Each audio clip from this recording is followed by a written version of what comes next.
Come, I sing of a splendid dream, a mighty marvel that came at midnight when the tongues of men are silent.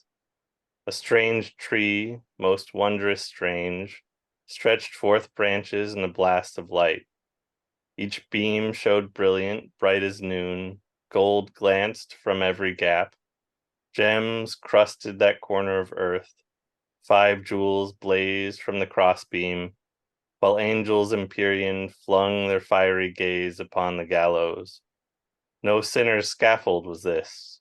All the fairest forth-brought ones with wakeful witness met the marvel.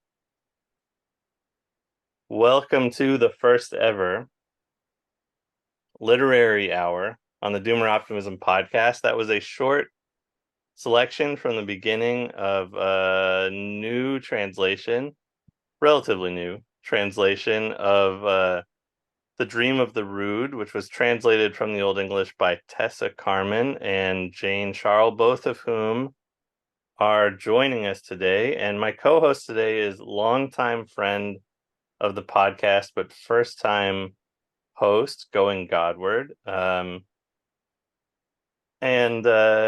So Jane and Tessa did this wonderful translation of Dream of the Rood, which you can read in the Lamp magazine or online on the Lamp magazine website. And if you haven't seen the Lamp magazine, it's a wonderful, an eclectic Catholic arts and culture magazine that has now been going for, I remember when it first started, when Matthew and William first started, and it's stood the test of time so far. It's been, these projects tend to kind of pop up and disappear really quickly, but the Lamp has stuck around. And Jane is also a playwright and a poet, and we can talk about her play later. It's, doesn't just write plays, but writes plays that actually get published and performed. So that's pretty cool. And Tessa's writing is all over the place too. We can link to some of it. Welcome, both of you. Let's start with your translation of Dream of the Rood. Let's start here. How the heck did the two of you learn Old English? We learned it at my kitchen table. We were neighbors, and we just decided to start Anglo-Saxon Club, and a couple of us would get together every Monday night and kind of hack through some Old English. I want it to be clear, I do not know Old English, so if you were to ask me to speak Old English, that would not work. So I think something I did learn from this is that the process of doing a translation it's a learning process, and it's a great way to become familiar with a language.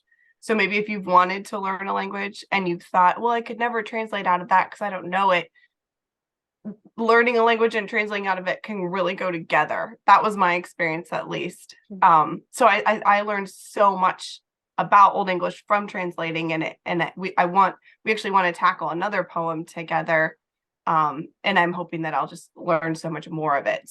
But we just learned it together. We know English, modern English, pretty well. We do. So we figure that would help in making that translation. Yeah. No, we don't. We're learning Old English, but continuing to learn it. But I feel like what we wanted, and Jane can talk about how we actually started doing the poem, but I think there's a certain flavor of Old English and that culture that I think we both found, even just reading Old English, reading it aloud, and that we did want to, that kind of indefinable, indecipherable thing, that spirit of the thing that we wanted to bring into modern English that we hadn't seen quite done in the way we wanted to. how do we bring this to modern English in a way that captures the spirit of, or the spirit that we see, because translation is always a new thing. You're always making something new with any translation. So adding to that work of translation of the poem, that's what we want to do. So I'm really curious about, I don't know a ton about Old English poetry or how many poems were written in Old English. And I'm just curious what led you, and maybe you're going to talk about this, what led you to translate this particular poem, and, how many did you have to choose from that's kind of in this genre, I guess, of poems? Yeah, that's a great question. I'm looking around because I have a book of sacred poems in Old English, but it is a genre. There are a number of these religious poems from Old English from around the 900s and 1000s, or there aren't a ton, but there are enough that it's a discernible block of literature. The way that we picked this particular poem was I was at Hobby Lobby shopping for Christmas decorations, and Matthew Walter called me on the phone and said, "Do you know anyone who knows Old English?" And I said, "Well, I kind of know Old English." And he said, "Well, do you want to translate The Dream of the Rood for us?" And so he had kind of his own reasons for wanting this particular poem to be translated. They're really interesting reasons, and I think he's spoken about them before, but he was really interested in casting a light on the symbol of the tree, and the idea that the cross and the tree with all of its kind of pagan elements. You've got the tree of Thor, and you've got the tree as it's coming out of the earth, it's pulling its strength from the earth. It's a bit of a pagan symbol. And the cross is the redemption of that symbol even. So whatever force there is in the pagan sign gets taken into the Christian sign. And so we don't just, when we talk about the cross, we are also talking about the regenerative force of those more ancient signs. So that was kind of where he was wanting to go with it. And I had worked on this poem before, sort of in passing, amateur. I'd done some tinkering with it. So I thought, oh my gosh, this is just a great opportunity. But yeah, we do want to do some more of these, because there are a lot of these Anglo-Saxon religious poems, and they've got this great, force is the only word I can think of for it, where the power in them just comes out in this really deep, explosive way. And sometimes when you see the Greek ideas of Christianity, which is what most of us live with, are these sort of Greco-Roman ideas of Christianity, it's a lot more philosophically structured, and there's a lot of reasons for that. But you see God as sort of a philosophical notion, and he's a really pleasing one. Imaginatively, it is really pretty satisfying. But then when you go into this Anglo-Saxon literature, you get this other sense of God where he's not a philosophical notion. Like, God as being is not really present in the Anglo-Saxon idea. You have God as an active force. And I know that God as being is active. I know that. But when we hear the word being, it sounds static to us. And the Anglo-Saxons don't have an idea of a static God. That's not a thing. So when you have Christ in an Anglo-Saxon poem, he's a young hero, he's a king, he's a ruler, he's a warrior. And that's not necessarily how we think of him coming from the Greco-Roman tradition. So I'll stop there because I know Tessa has thoughts on that too. Yeah, what's really interesting about Old English, Anglo-Saxon is you have, what the great-great-great-grandmother of our mother tongue before Latin and French influence, pre Norman invasion, and that the language as it was then is so earthy. I think it's such great fun. And I love French, but there's, French softened everything, softened the edges of this kind of rough earthiness of Old English. And like Jane was saying, the kind of images that come from the poetry of that culture are so grounded, and you have those images of king and hero and those images coming from the earth, and we get earth and Plough, from this from this stream. And side note, we can talk about just the wonderful, well, I guess this is the thing, right? Talking about symbols, is the symbols are still alive even though we live in a world that feels very mechanical. The English we use is very mechanical, and through kind of almost this Old English ressourcement, calling up kind of this earthy spirit from previous ages and bringing it to life in an accessible, modern way that yet reveals this stuff is still alive. This is still, trees still, tree and cross, and, the idea of troth. Those things are all still here. And one thing I keep thinking of, kind of in connection with Anglo-Saxon Old English poetry now, is after studying a little bit of St. Ephraim's poetry, speaking of, kind of not really Greco-Roman stream of the Christian tradition, but more Semitic, the Syriac tradition, he called Christ the Lord of Symbols. That's kind of how I think of one way that Old English poetry is so valuable, is it brings one stream of that tradition that just enlivens that truth, where creation is, that's the great thing. Like trees, like they're a pagan symbol, but at the same time, like, who made the tree, and who, it's we who have been enchanted by maybe pagan associations or something, or, modern associations that would treat the tree as just this mechanical thing. But we are the ones that need to be disenchanted of that spell and see truly, the tree and the cross as it is. So anyway, I had no, oh, sorry. I was gonna say, I was not acquainted with this poem at all until I read what you all did and published in The Lamp.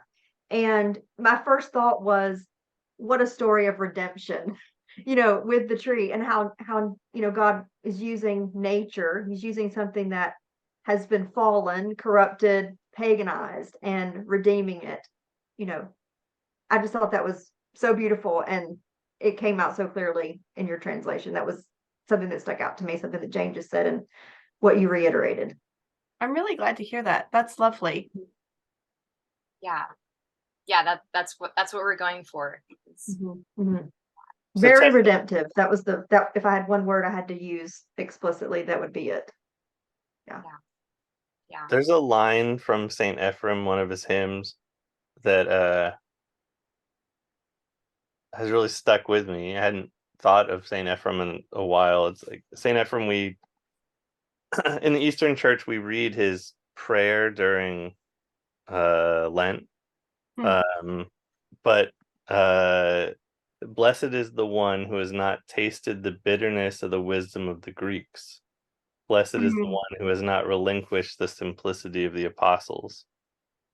And I've always that weighs on me a lot. Oh, that's amazing. As someone who's, definitely tasted the bitterness of the Greeks probably too much, yeah,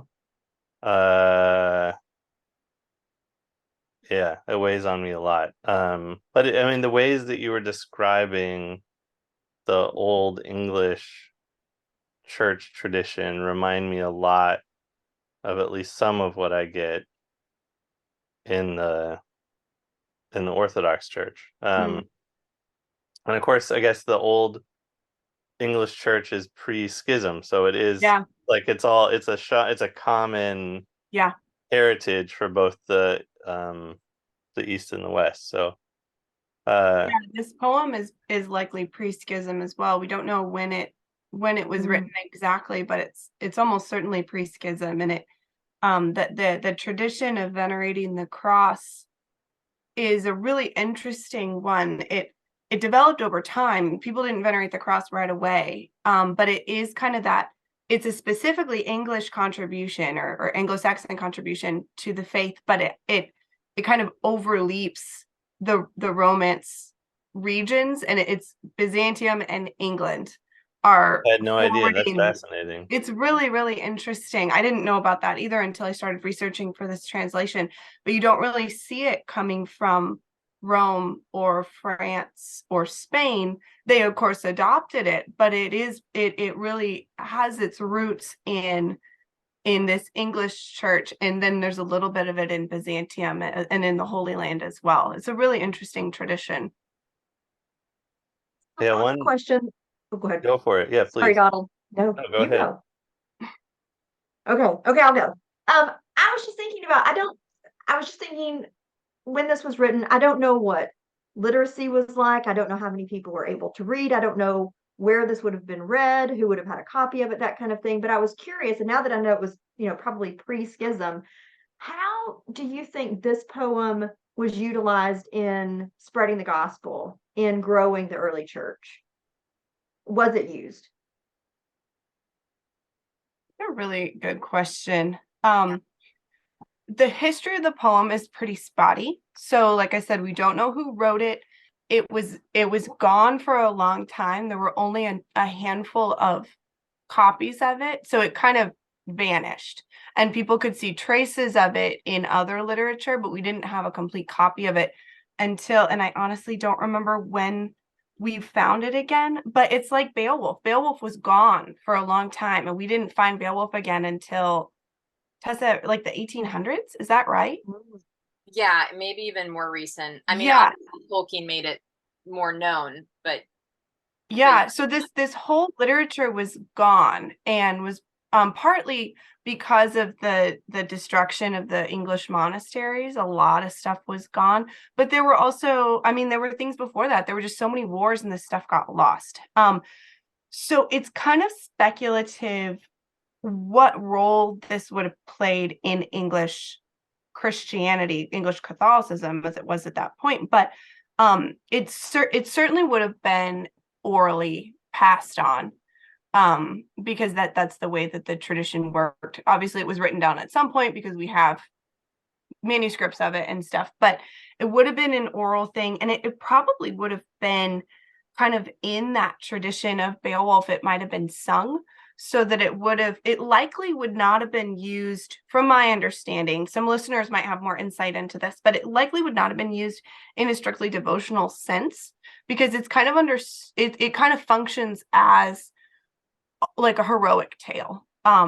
It's got more, it has a lot of the secular poetic elements, but obviously there's a lot of crossover between the sacred and the secular. And there are points in the poem where there's a more secular or mundane word and option, and there's a sacred option, and they consistently pick the sacred option. So in those moments in the poem where the poet could have made something that was more connected to war, or something that would have grounded it in a secular sense, they tend to ground it in something more sacred. So the idea of kingship was sacred. So they tend to ground it in those sides of the language. So from my understanding, it would have been recited orally. It likely would have been sung. I doubt if it would have been used in a liturgy of any kind. But that, I might be wrong about that. So maybe there's a listener with more insight.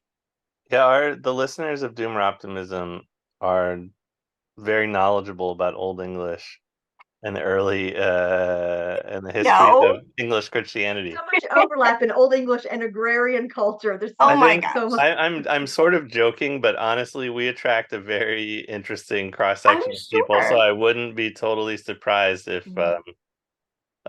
someone out there. So someone will send you a great note about this. It'll be awesome. I hope. I hope so. Yeah, we yeah, who even knows? It's the collection of people that have sort of coalesced around this is really something else. Well, just a quick note on that Yeah. agrarian sensibility, because your listeners will probably really like this. The last line of the poem is I can barely read it without crying, but I'm going to give it a crack. This is the last stanza. Triumphant and joyous was his journey below, him being Christ. The sun's plowing was prosperous, for he led plenteous hosts, great crowds of souls into God's country. The sole mighty wielder, much sung by many angels and the holy saints, heaven's citizens, whose happiness was forever fixed when their hero came, Almighty God, to where his homeland was.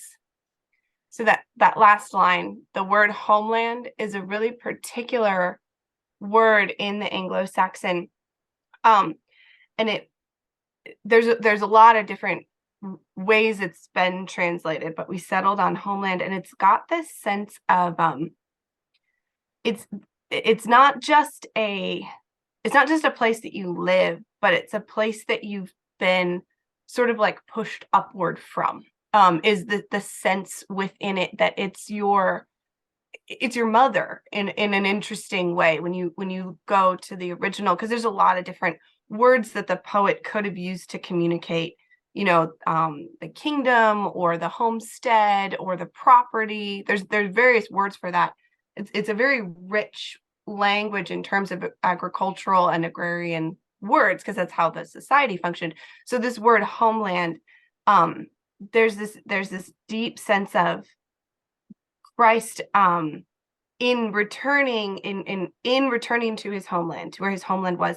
There's this sense of like a cycle closing, and it's really a beautiful word, and it doesn't make sense to most readers today because we don't have those agrarian or those deep roots in the land. But your readers might really enjoy the poem for those notes if they haven't read it yet. Yeah, I love that, the thought of homeland kind of being the place where you belong, where you ultimately belong. Yeah. So Jane, something you said earlier about translation as a way to learn a language brought to mind Herbert Jordan, who is not lauded very often, but I really think did the best translations of Homer. Iliad and Odyssey, University of Oklahoma Press published them. I got to interview him actually, and he's he's old man now, but he was inspired to translate the Iliad with the untimely death of his son as a grief project, and he learned Homeric Greek and translated the Iliad at the same time. He was, I think, using like Farr's textbook on Homeric Greek, and he was learning Homeric Greek, and he does it in blank verse. I mean, it's an amazing achievement. And then he went back and did the Odyssey later. He was a lawyer, he wasn't a classicist, a classicist. But yeah, he learned by translating. That's splendid.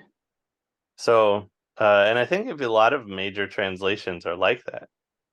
That the technical skill in a language doesn't make one a good translator. The translation is some kind of mysterious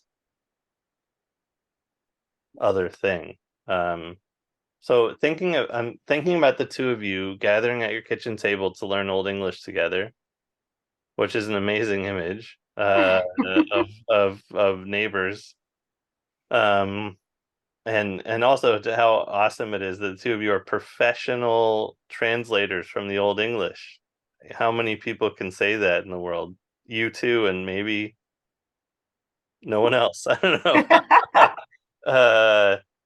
And so the something I'm really curious to talk about is, I think all of us are parents, is finding, okay, a love of literature, a love of reading. Finding time to read can be hard in itself sometimes, but okay, doable. Finding time to read. Finding time to write, harder. Finding the time and wherewithal to learn, to study a language and to translate poetry, harder still. So Going Godward for you too, but everyone here, I'm just curious about how you that sort of life of the mind and writing life and parenthood, motherhood, like how to put those things together, because obviously they're not impossible to put together, as evidenced by all of your work. I mean, Jane, you wrote and then had performed a play. So anyway, I'm really curious about how, as I find it hard in my own life with my children to you hear stories of like what William Faulkner not coming to his own children's birthday parties, like his famous line to his daughter, like no one cared about Shakespeare's daughter, is what he said to her when she begged him to come to her birthday party. Okay, so hopefully none of us are doing that. But then none of us are William Faulkner. So anyway, just open to all of you. I'm curious.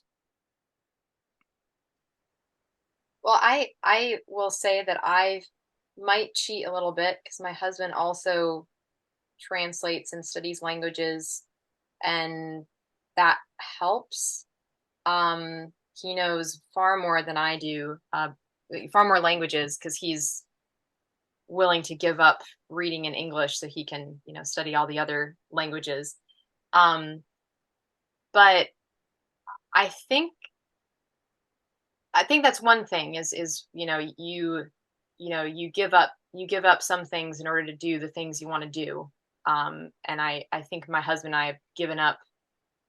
I don't, we don't feel like we've given up stuff, but maybe other people think we have, in order so that we can, do what we'd like to do.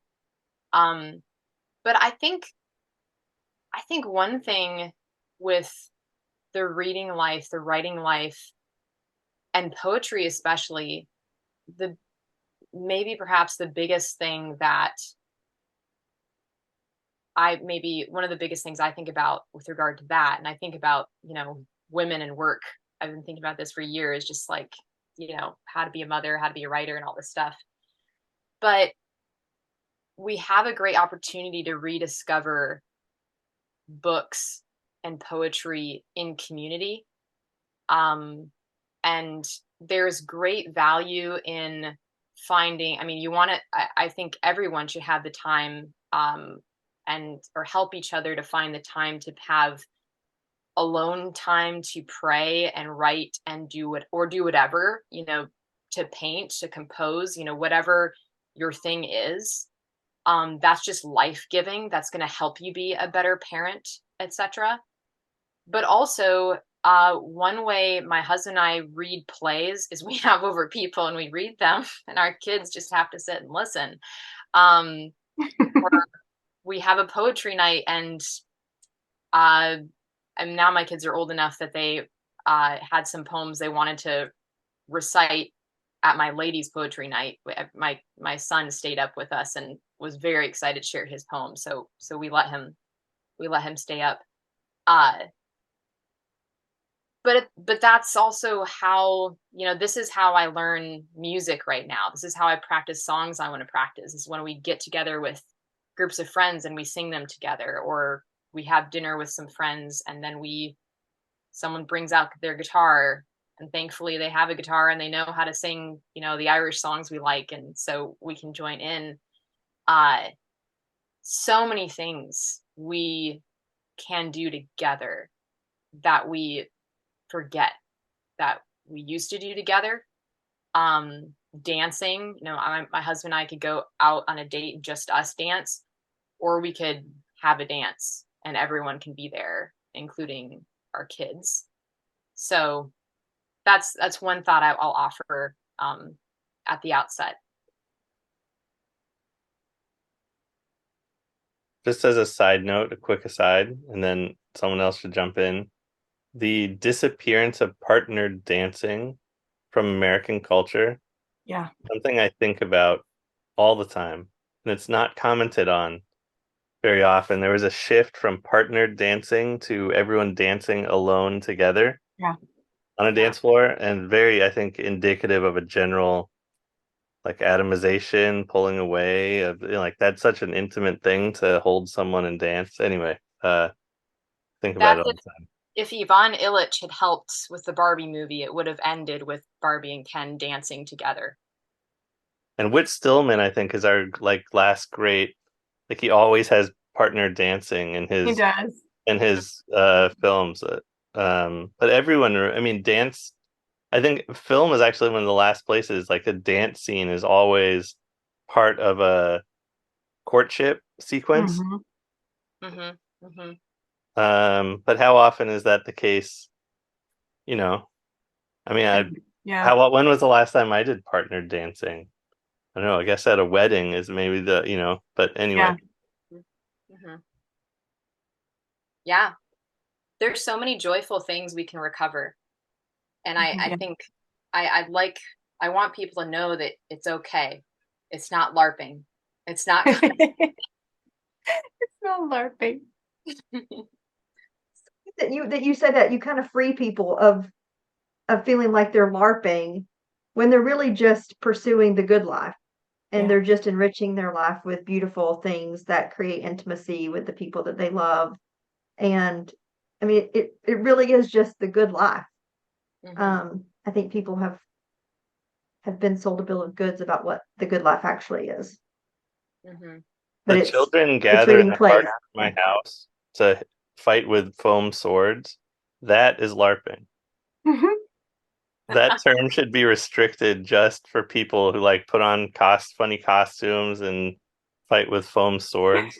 Well, this is where I started thinking about dancing. Was at a Renaissance festival that I was part of in high school, and it was not one of those vendor fairs. We looked down on the vendor fairs. We, on the other hand, did not have any money, but we had a lot of heart and talent, and we tried to actually, do historical reenactment.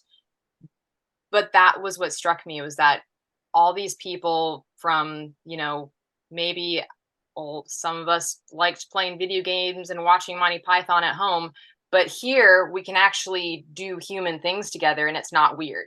Yeah. Get together and have a pub sing, whereas at home maybe it's only cool to go to the club. But here we can do partner dancing, and here we can kind of treat each other like men and women, and with some sort of grace that is hard to find elsewhere. Mm-hmm. I've never been to the club.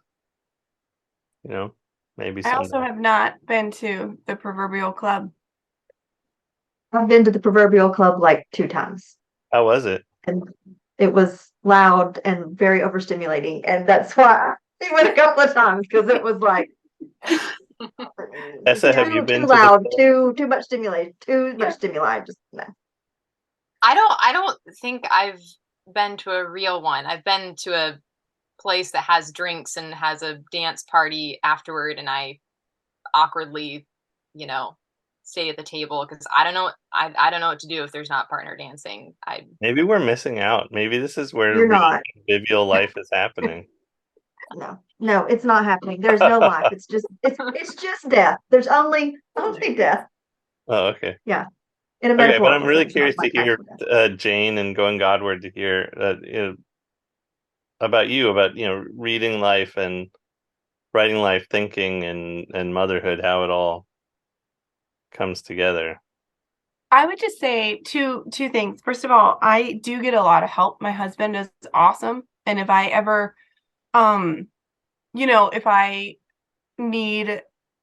if I'm working on something and I need an hour on a Saturday, he'll take the kids to the park or something like that.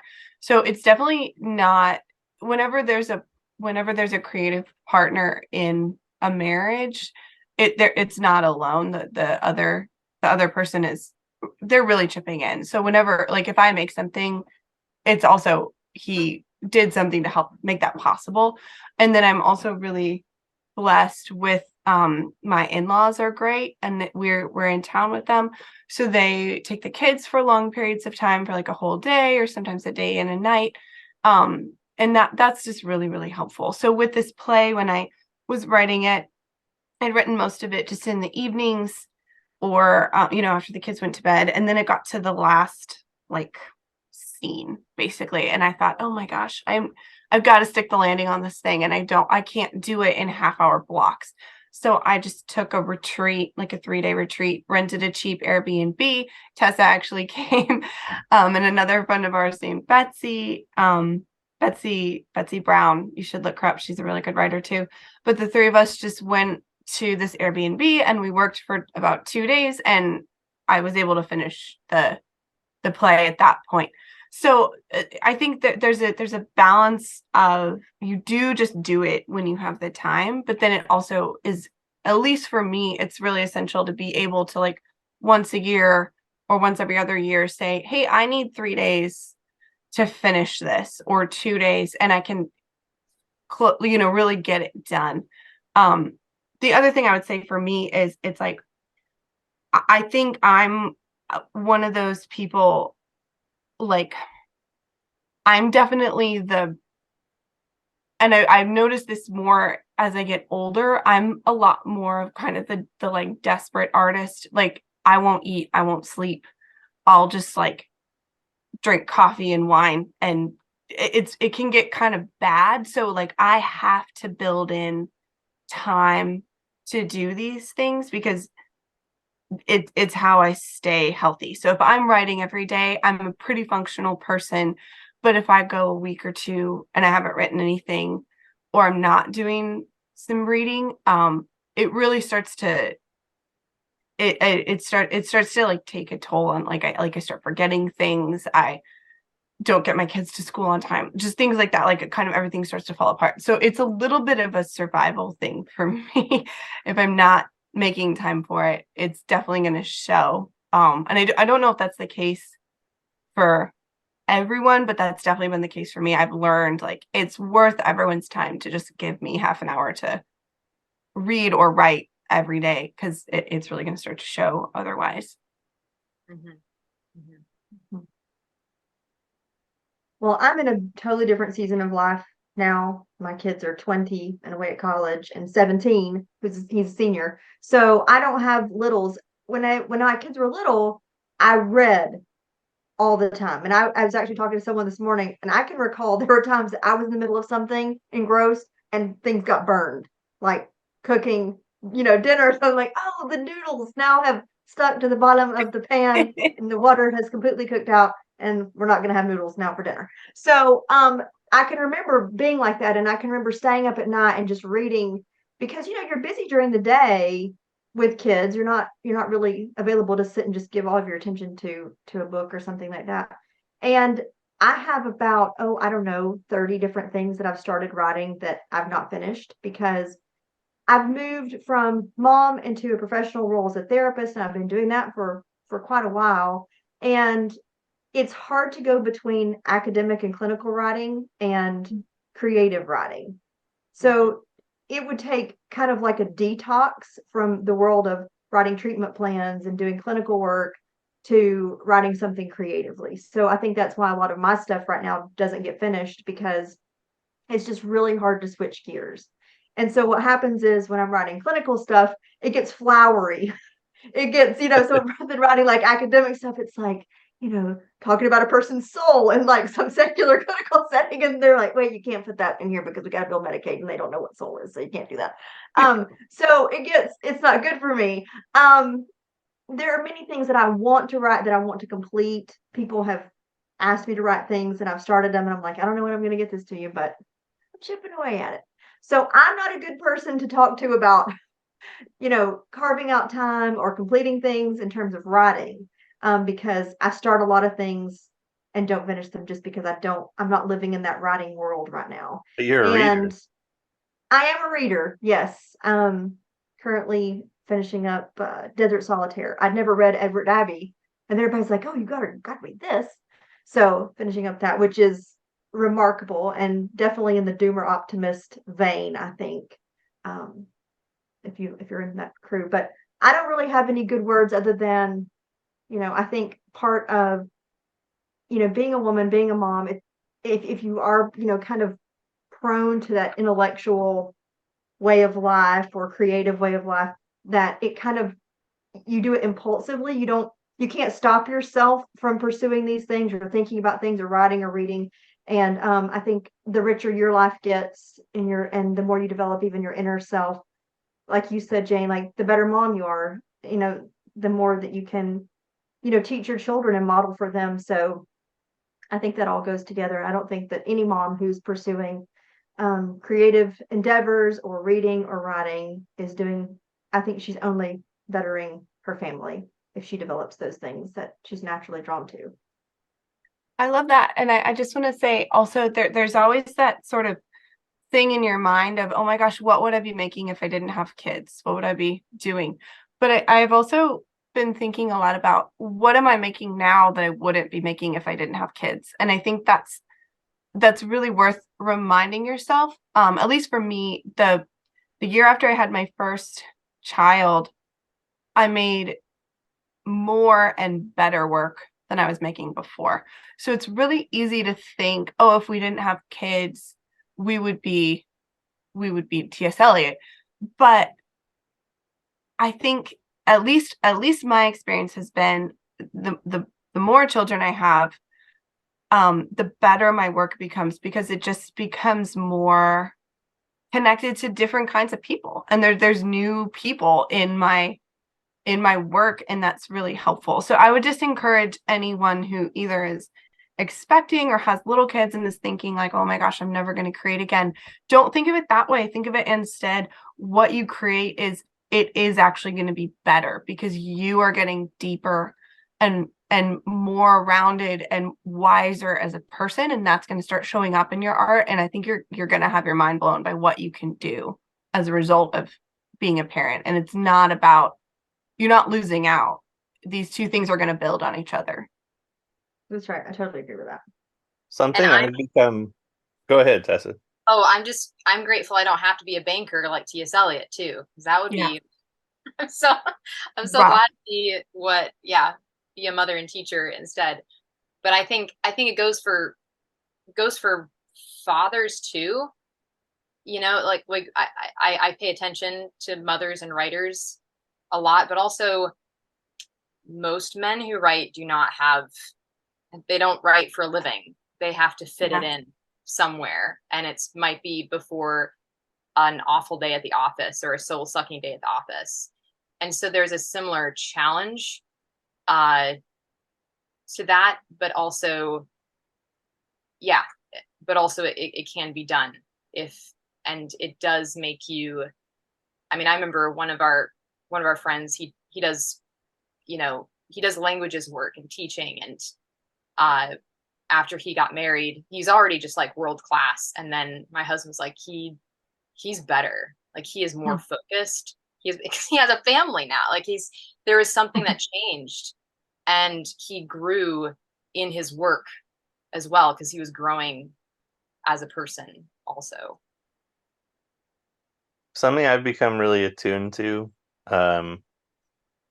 is there's a tendency that I see a lot at the playground and other places of parents to interrupt children and inject themselves in children's play and not let the kids just play.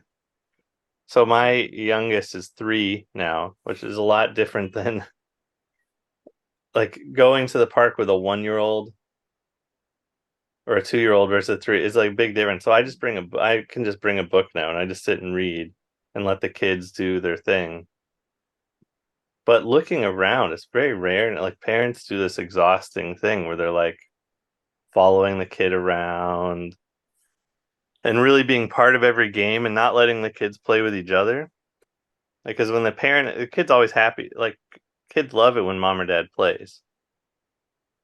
But then they never get a chance to play with each other in a free way. And so like I took my it's really smoky here. I live out in the Pacific Northwest, and every summer in the American West we get wildfire smoke, which is fine. We like forest wildfires are part of forest life, and it's just part of life out here. If there weren't forest fires, that would be it would be a bad thing. But when it's really smoky out, it can be tough, because you can't. The kids running around outside a lot when it's real smoky is hard. And so I took my girls to the children's museum, and I just brought a book with me, and I let them, go do whatever, and I sat and read. But I realized that like the whole children's museum was full of mostly moms, but some dads following their kids around, which is hard, because like I think like Tessa, what you said earlier really makes sense to me. Like getting together with friends to do things. There's two parts of that. One, it's nice to do things with friends, but the other thing is if your friends have kids, it is 100 times easier to watch kids when their friends are there, because the kids, run off and play and do their own thing. But if you let them, so, but that's for reading. I mean, writing is harder. I've been very slowly translating Genesis as this long project of mine, and I realized I started it up again, I don't know, a year ago, and I realized that there was this 5-year gap where I hadn't done any work. What is this 5-year gap? Oh, right, like my daughter was born 5 years ago. Yeah.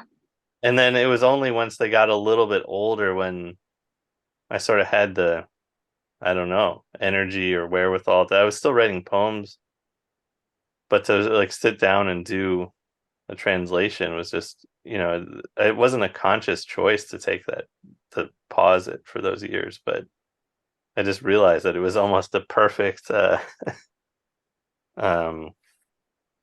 gap in time, which is fine. You know what I mean? It's, I don't know. I'd rather have no books and children than children and lots of books. So Yeah. So let's do the flip side of this, which is introducing children to literature, teaching literature. Maybe teaching is not even the right word, but passing that along to our children, and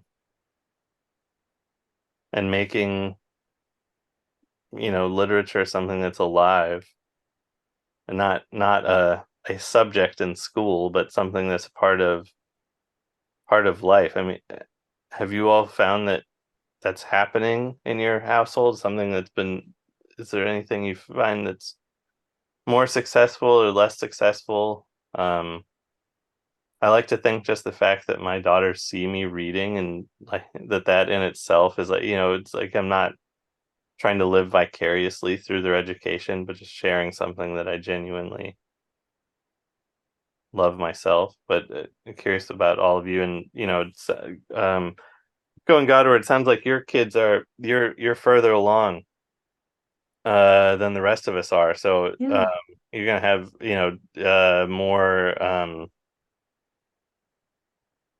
more knowledge just about you've sort of gone through more.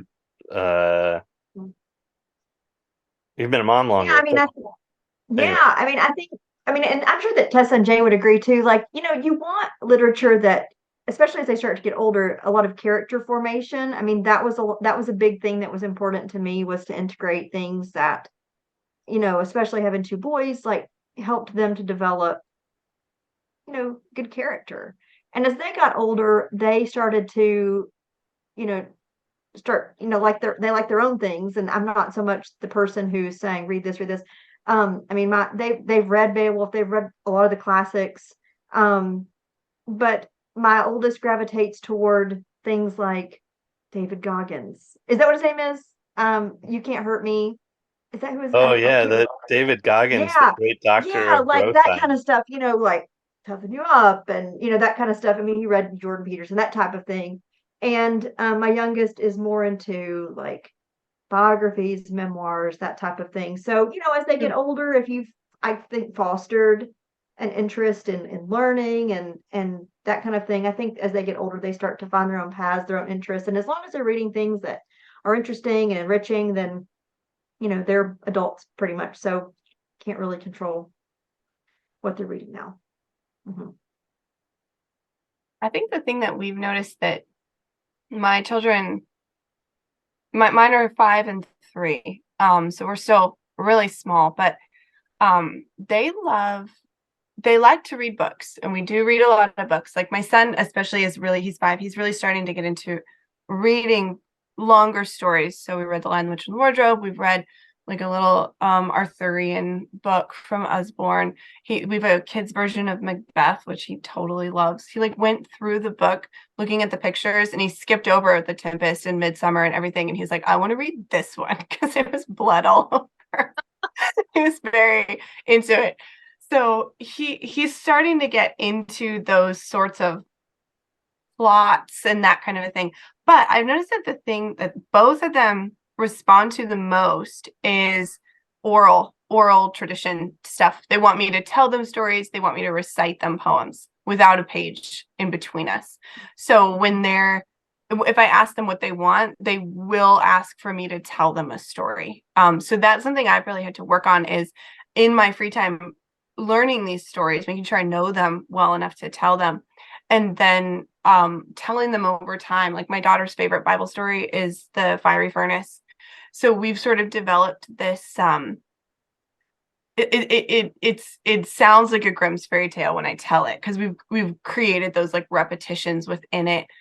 Things happen 3 times, like that kind of a thing. So it's not strictly accurate to the story from Daniel, but she loves it. She absolutely loves to be told the story, and she loves her favorite poem is Terrence, This Is Stupid Stuff by Houseman, which causes a lot of problems because she runs around saying stupid, and it's from Houseman, but I don't know how to explain to parents on the playground, like, no, it's actually a literary reference. Like, she's not trying to be a stinker.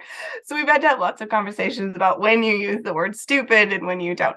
But they love Ozymandias. They love those kinds of sweeping and rhyming poems, and they just like to hear them. So like we went on a trip, and it was just me and the 2 kids, and we flew to Orlando and had a massive layover, and then flew to Charlotte. So we were stuck in the airport for I think 4 hours or something, and we just recited poems a lot of the time, and they thought it was fun. So they would make games where they would run in a circle around me in rhythm with the poem, because they like the feeling of this is a thing that's happening. And when you're reading a book, there is a sense of we're reading the book. But when Mama's telling the story, they can run and look out the window. They can go color, and they're not missing out because they're not missing the pages. So I would encourage people. There's also a really good book by Bruno Bettelheim called The Uses of Enchantment, which is about the psychological benefits of being told fairy tales by your parents, and how that actually helps children incorporate some common psychological issues. Like it helps them incorporate an Oedipal complex into their personality in a healthy way. Like we all have Oedipal complexes, and it helps us bring those in, or just this other psychological things that we can get stuck on that track. And these fairy tales are very thoughtfully developed in that they respond to our deepest psychological needs, but they are most helpful when they are spoken to us from the parent orally. That's just something that psychologists have discovered. Really interesting book. But I've noticed that even before I read that book, I noticed, wow, my kids really respond to me telling a story over reading it. And then now that my son is 5, we're really getting more into reading books with pages. So that's been an interesting thing that I didn't expect, but that we've had a lot of fun with. Is there a particular poetry anthology that you've found has lots of good poems? Yeah. No, that's a good question. The one that we have right now, it's called the Barefoot Book of Poems, and it's got poems from a lot of classic authors. So it's got Yeats and Houseman and Auden and Shakespeare and Donne and Milton and all of them. But it also has some, like, it has Ogden Nash, it has Lewis Carroll. So it kind of has a mix of things. And so the kids always want to read Ogden Nash. I'll kind of bargain with them, like, hey, we're going to read this John Donne poem, and then we'll go and we'll read the Ogden Nash. So it kind of helps them, you know, they get to read their silly poem, but they actually really end up enjoying the grown-up poems. Like my son really likes, I don't remember if this one's in the book, but he really likes An Irish Airman Sees His Fate. Because he likes the rhymes. He just really enjoys hearing those rhymes and those rhythms. So I think the Barefoot Book of Poems is really good. Plough has a book called Poems to See By, which is illustrated by a cartoonist, and each of the poems is a different cartoon style. So it's really interesting. It's kind of so a lot of the poems are pretty heavy. Like there's a lot of World War I poems and stuff. So I wouldn't just give it to my small child to look at. I curate, and there's some that they don't get to look at because the illustrations are pretty graphic in places. But there's a couple poems in there that they love. They love the Osmandius, and they love the Invictus and Hope is a Thing with Feathers and those kinds of things. So those are the two that we're using right now. Mm-hmm. Mm-hmm. Tessa, I'm sure, has some too, because she's awesome at this. Oh man, yeah, Jane is an awesome storyteller. I'll say that first. That's it's interesting because I think we've idolized the book and reading a little bit in our culture. So, you know, when you have a baby, are you reading to them? It's like, who cares if you're reading to them?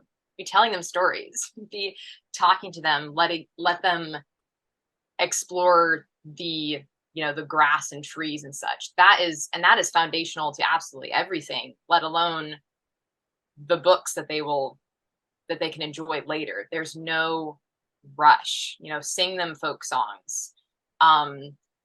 And, you know, sing that, you know, they'll hear the liturgy and hymns sung, you know, and they'll eat it up.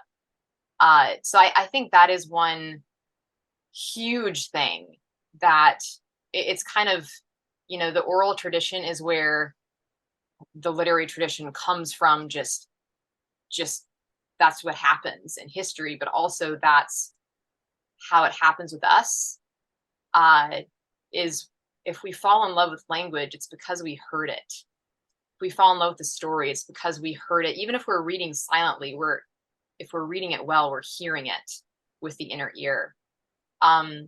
So yeah, that's something. So my older kids are 7 and 5, and we've been I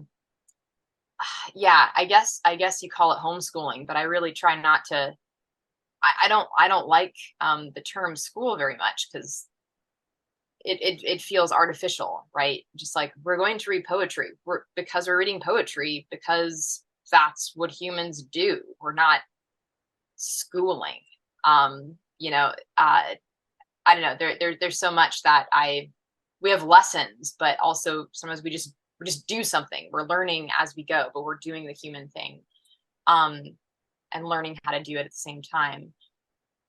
So we've done, we sing with our kids. We tell them stories. I need to get better at telling them stories, but we do, you know, but it's one of those things where, you know, it's easier to turn on a whatever, you know, and someone that's reading the story instead. And I think there's a place for audiobooks. We definitely, like, my kids love an A.A. Milne CD that they get at the library, and they just have it all memorized. Yeah. Butter for the royal slice of bread, and they love reciting that stuff. They love reciting their rhymes.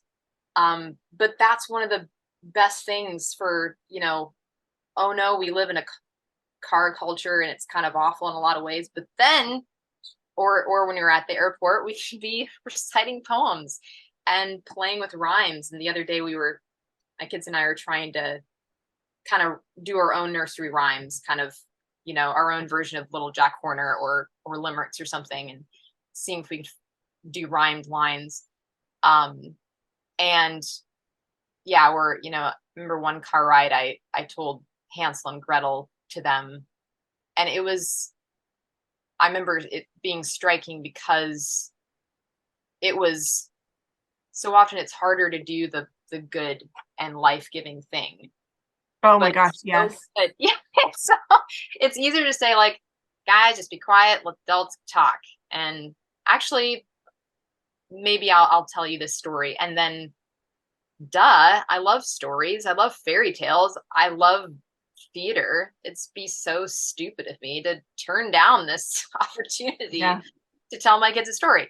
And so that, yeah, I think that's been huge. And then, yeah, just filling your home with books, filling your home with music. That is a huge thing, and even more so than reading to your kids, I think, in some ways. At least my parents testify that, like, yeah, we were worried about you, Tessa, because we didn't read to you as much as, my older brother, but they had books around, and I don't know, I think that was one key thing. But I think it's one of those things Charlotte Mason has this idea, and she's also very, the educator Charlotte Mason, she wrote a lot about telling stories, putting down the book and telling the story, handing it on like it's a living thing, because it is, and observing the world and knowing the grass before, you don't have to look at a book right now. Just look at the grass, look at the trees, look at the sky. And she also has this idea of, or she warns us against despising the children. And there's different ways to despise them, but generally we treat them as less than what they are, as less than a person, as not worth our time. And one of those ways is when we dumb down stuff for them, or think like, well, you wouldn't want this, I don't know, this lovely little rhyme. We're going to give you, I don't know, some sort of, there's lots of bad poetry out there, bad verse in children's books. We can give them something that makes it harder for them to appreciate the thing they've been made for, to appreciate real goodness and beauty. And yeah, it's easier to do a lot of the time.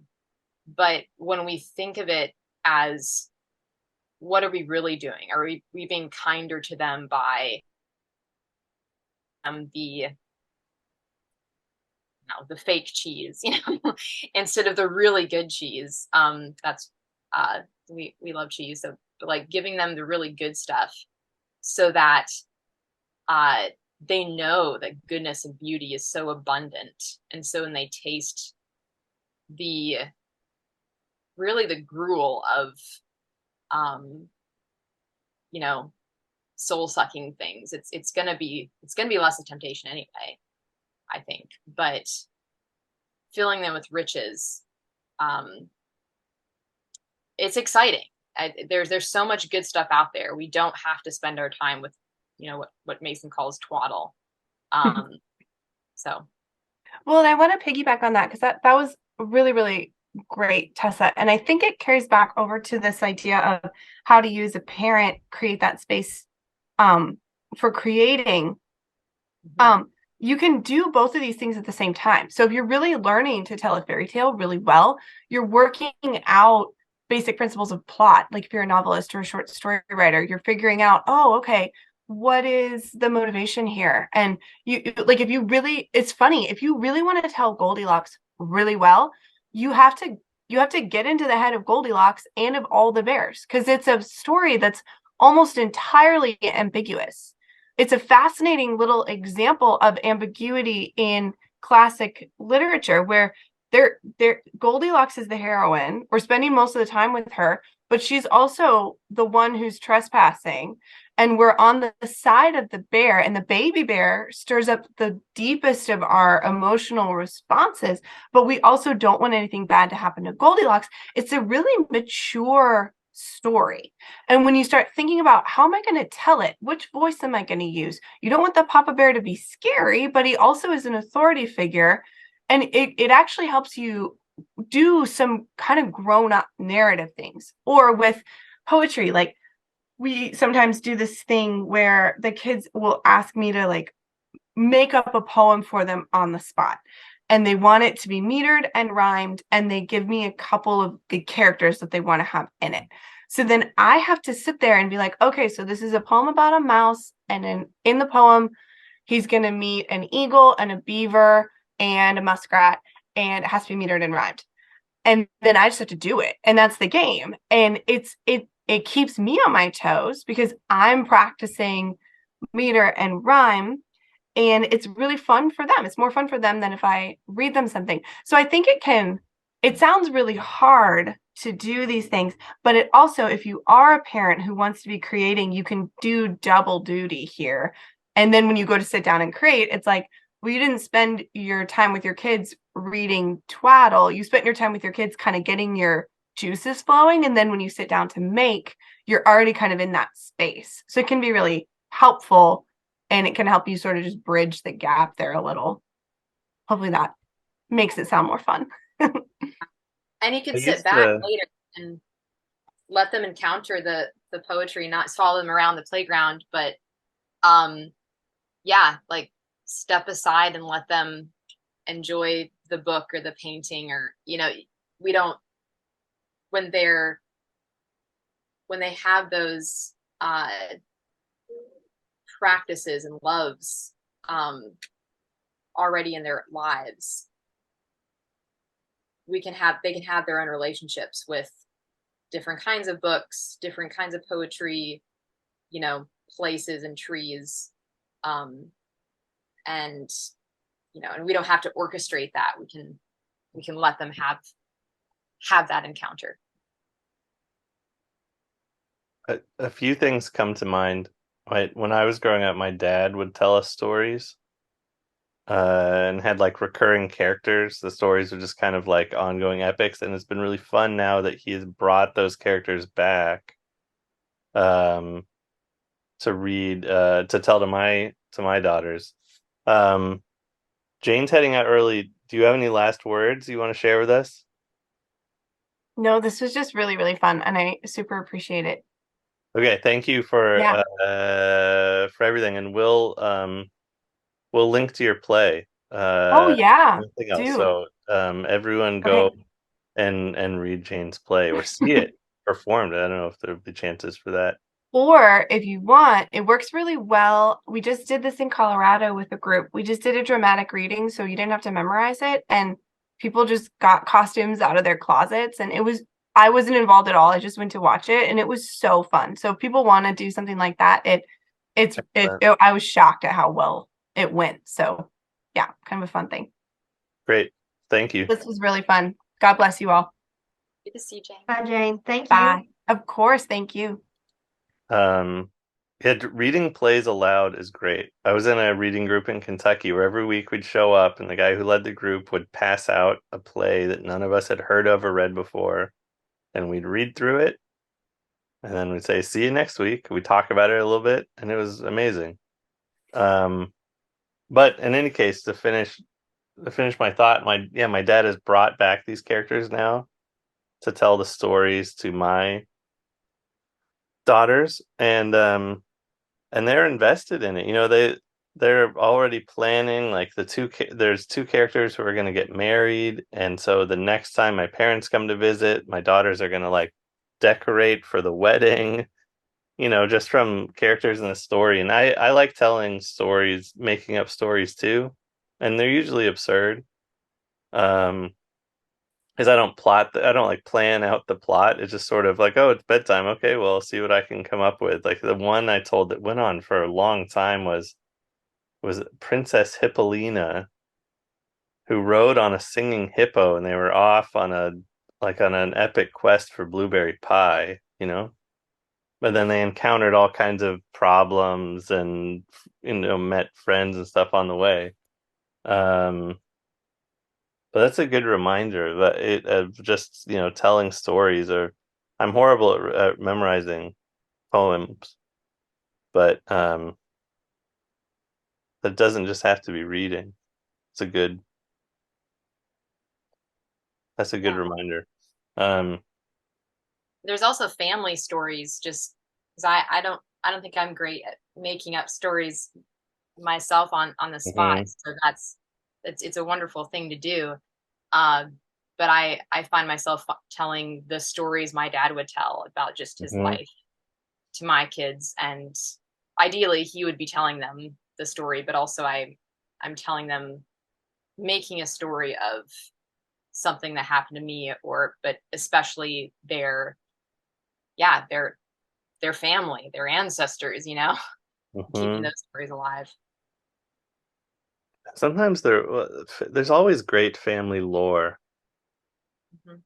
So like I remember I heard a great one recently, which is that my great grandfather was a surveyor for coal mining companies in southern Illinois, but he was also a gentleman farmer.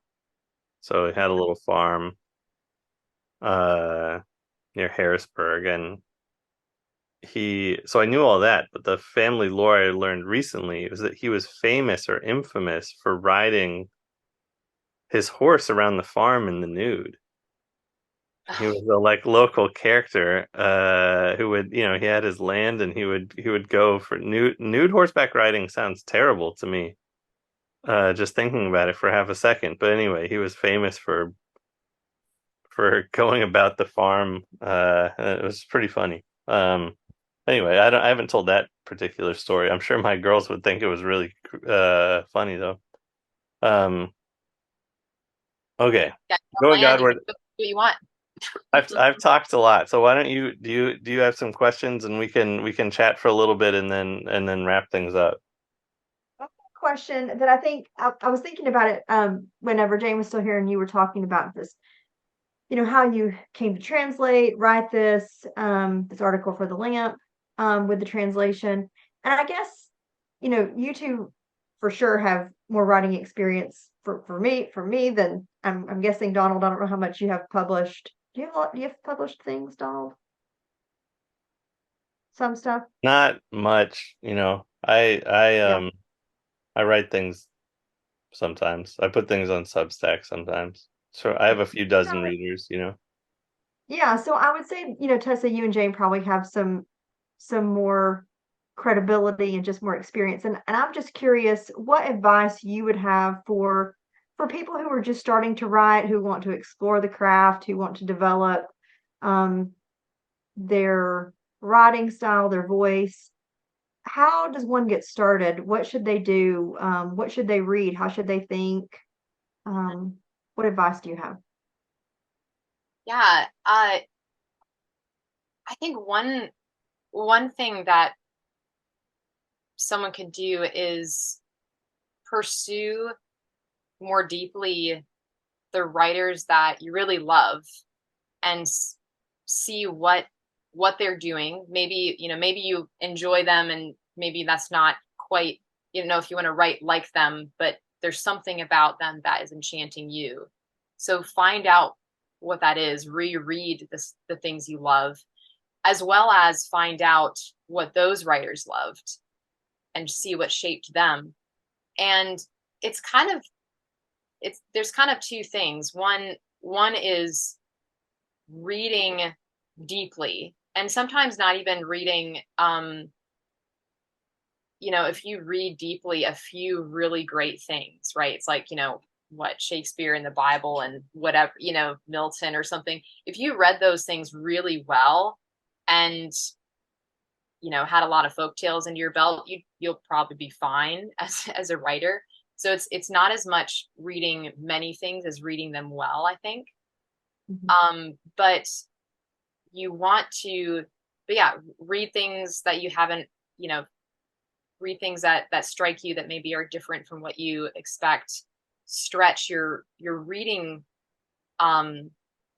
so that you can expand the possibilities of what you'd like to write. And then the other hand, I think it's huge to find people with whom to write, and especially kind of two different kinds of people, and sometimes they're in one person, but or one group. And one is a master to whom you can be apprenticed. And this someone that can guide you personally. And sometimes there are great writing books out there. Mary Oliver has a great book on writing, verse, if one's into poetry. There's lots of good books on how to write, the craft of XYZ, but there's nothing like having someone who is willing to tell you where you can go from here. And then on the other hand, having people who are kind of your cheerleaders, and sometimes that they can be just like a friend who's just like, I'm so glad you wrote this. This is great. And, I have no comments. I'm just happy writing. But others too, who will tell you, maybe who are writers themselves, or just good readers who can say, this is great. I love you. I'm glad you're writing. And here's a suggestion for how to make this stronger. And having that community is just huge. And that's why people do MFA programs, is to find that community. But you don't have to do that to find those people. Have you actually found someone to apprentice under? Has that been a part of your life? Well, I'll tell you, Jane and I both did the same MFA program because there was a really awesome poet to whom we wanted to be apprenticed. Jane did it first, and I heard from her how amazing this person was. So so I said, okay, I'm gonna try to do this. But there's also, there are different ways of opening that door to people who are serious writers. And I think I've met so many gracious writers who are willing to, read what you have. Of course, there's always, you're always worried that this person probably doesn't want to have someone else come to them and say, so I'm a writer too. Would you read what I wrote? But well, why not? Ask them. They might be able to tell you. And if you're serious, I think you're very likely to find people who are willing to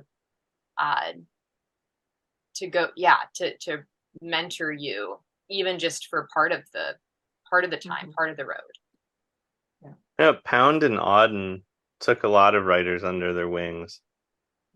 Auden would famously, at parties, he would just spend time with the kind of young, unknown writers and sort of eschew the famous ones. And then Pound, of course, was extremely generous in his correspondence. And people would travel to Rapallo and sort of study under him. He was also a madman, but anyway, his correspondence is wild. You can, I don't know, there's sort of diligent scholars of modernism that have published like endless volumes of it. I wonder, it seems hard to imagine many people like that now who both have that generosity of spirit and that learnedness. I don't know. I've written some mortifying, in retrospect, letters. Like I wrote to Louise Gluck, who, his poems I really admire, and she actually wrote she wrote me back, which was kind of remarkable. Nice. I always imagine people like this being bothered all the time, but I don't even know if that's true. Like, is Louise Gluck being bothered all the time? I don't know. And then I wrote to William Logan. He wrote me back as well.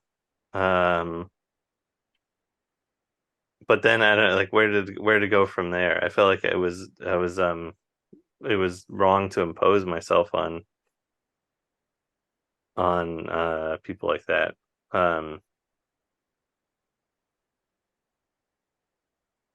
Yeah, I think you might as well. and yeah, sometimes something comes to nothing. You write someone, say, really enjoy your work, thank you.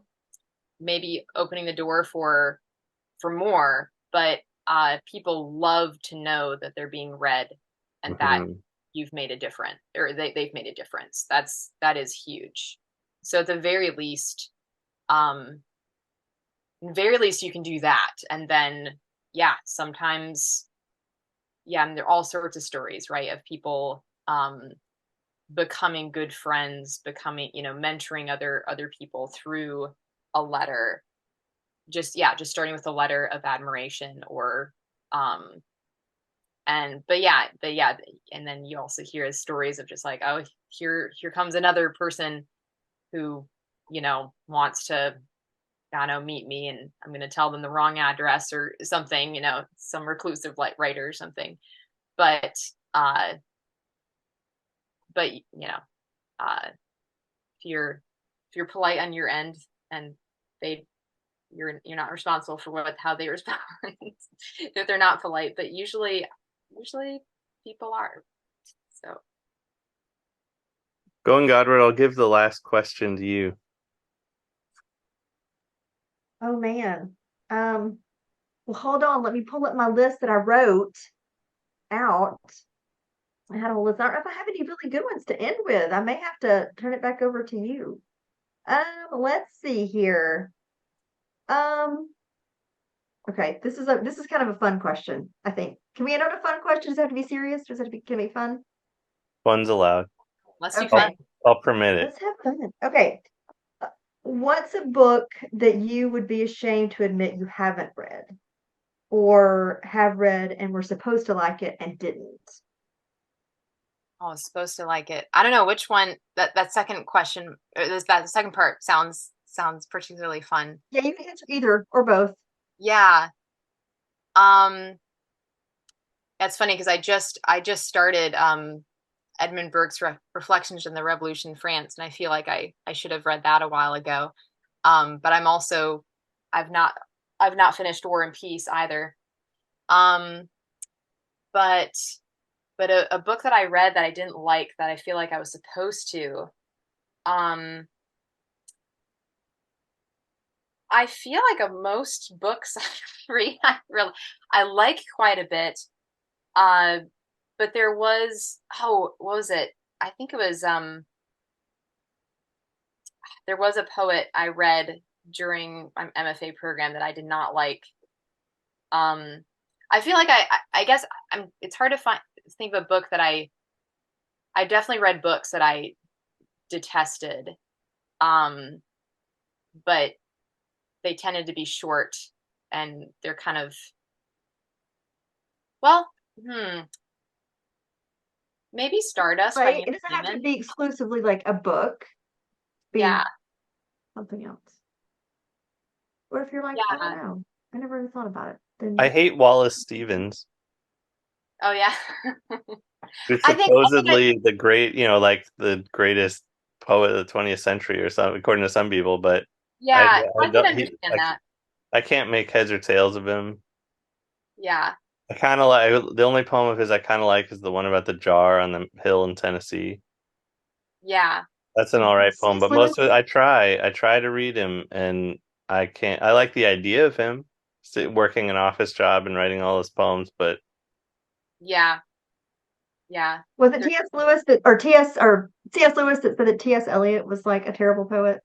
That's funny. Oh man, yeah. There's just someone Substack just talked about how they were just such rivals, and then bonded over working on the revision of the Psalter later in life, which is just such a great story. But I think the strongest reactions I've had with books are historical fiction that feel like modern people in medieval clothing. Like it is like cosplay. It's just like you guys are all saying the same thing you'd say nowadays. You just are dressed up differently. Or fairy tales that are just I don't know, I'm almost anti-fairy tales, because they there was a fairy tale I read years ago that was basically seemed almost prescient in how, the savior of the story was a scientist, and it was almost like proto-transhumanist or something. It was just very like technology was the savior. And I was like, I don't like this. This is awful. Oh, burn that book. No, I'm just kidding. Sounds pretty awful, not gonna lie. A friend of mine likes to say, he'll say, "Oh, I've never read Proust in French." Now, he's never read him in English either. But yeah, he'll say, "Oh yeah, I've never read War and Peace in Russian." Yeah. Well, I want to read Dante in Italian. This is what Jane and I have been wanting to do, just like get together and learn Italian by reading, or at least, Dante's Italian. And maybe that's, there's so many translations of Dante now. There's always a new one popping up, and kind of makes me want to I'm just going to read the Italian, guys, and figure it out as I go. That's great. I have Anthony Eslin's translation of the Inferno, and it's like a side by side. So it's like Italian and then English. And he did lectures. Yeah, he has his lectures on Audible of the Divine Comedy, which are phenomenal. I listened to all of them. They were excellent. Yeah, he's such a great teacher. And I mean, Italian too. He's gonna right. He's gonna give you that, give you the Italian as well. So I've never read Dickens. That's my. I don't think I've read a single word. This is there are some Dickens novels I have not read yet, but I'm gonna read them with my family and make up for it. But it's okay. We read a lot of Roald Dahl, and he's just great. I reread his memoirs last year, and they're also just incredible. But I thought it'd be funny to do a Matilda curriculum with my older daughter, read all of the books that Matilda reads, which, it's a lot of Dickens and Jane Austen. So, it's great books, but it would be pretty funny to do I'm sure someone out there has done that, but the Matilda homeschool curriculum. Yeah. We market that. I guess. And even like she's doing the BFG right now, which we've done before, and it's such a grotesque but funny book. But the BFG learns to write by reading Nicholas Nickleby over and over and over again. Yeah. Well, thank you, Tessa, for joining us today. Hopefully this is the first of many Doomer Optimism Literary Hours, because as important as farming and ecology are, literature is obviously a lot more important. Maybe not. Well, but anyway, everyone go and read the translation of Dream of the Rood. And if you look up Tessa's name, you'll find her writing in a myriad of places. And you write all kinds of things, like essays and book reviews, and you write poems. Anyway, it's lots of interesting writing. You wrote a review of a novel that I did an interlibrary loan for. I'm going to read it. It's published by Wiseblood Books. Was this Works of Mercy? Works of Mercy, yeah. Oh, so good. So good.